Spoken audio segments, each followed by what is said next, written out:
अस्सलामुअलैकुम, मैं हूं सलवा हसनैन। आप देख रहे हैं मेट्रो 7 पाकिस्तान। आइए चलते हैं कराची की खबरों की जानिब। कराची अमीर जमात इस्लामी हाफिज नईमुर रहमान की मीडिया से गुफ्तगू। आज एक अफसोसनाक वाक़या औरंगी टाउन में पेश आया। गटर में गिरकर एक खातून की जान चली गई। खातून को बचाने के लिए एक शख्स कूदा, वो भी जान की बाजी हार गया। इस गटर की गहराई बहुत ज्यादा थी जिसकी वजह से दोनों की हलाकत हुई। औरंगी टाउन में हुकूमत नाम की कोई चीज नहीं। औरंगी टाउन की सड़कें अभी बनी हैं जिस पर बहुत करप्शन की गई। बल्दियाती निजाम को आगे नहीं बढ़ने दिया जा रहा जिसका नुकसान आवाम को भुगतना पड़ रहा है। पीपल्स पार्टी ने औरंगी टाउन समेत पूरे कराची में करप्शन का बाजार गर्म किया हुआ है। यहाँ पर मौजूद है, अपनी मदद आपके तहत ये लोग काम कर रहे हैं और मैं इनसे यही कहूँगा कि हम लोग को भी कायम रखें, हालात को न बिगड़ने दें। लेकिन बहरहाल हम सबको मिलकर इस माफिया से निजात हासिल करनी है, इस करप्ट टोले से निजात हासिल करनी है।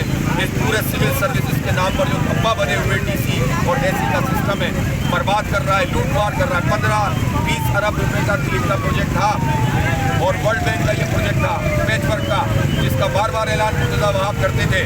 जरा आए ना बताएं, ये गटर का ढक्कन का हुआ सवाल कर रहा है। ये टूटी हुई सड़क मुर्तज़ा वहाब से, मुराद अली शाह से, नासिर शाह साहब से और तमाम डीसी से, एसी से ये सवाल कर रही है कि आपने ये पैसे कहाँ फेंके। मर रहे हैं लोग, लेकिन ये कोई पूछने वाला इनको नहीं है।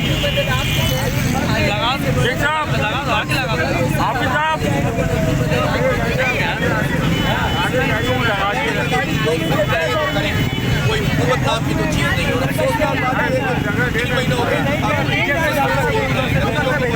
सारी तवज्जो करप्शन पर है, नतीजे बदलने पर है, खानगी पर है।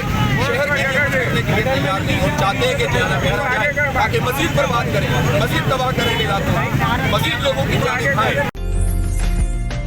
उम्दा में पकाएं और जी भर के खाएं।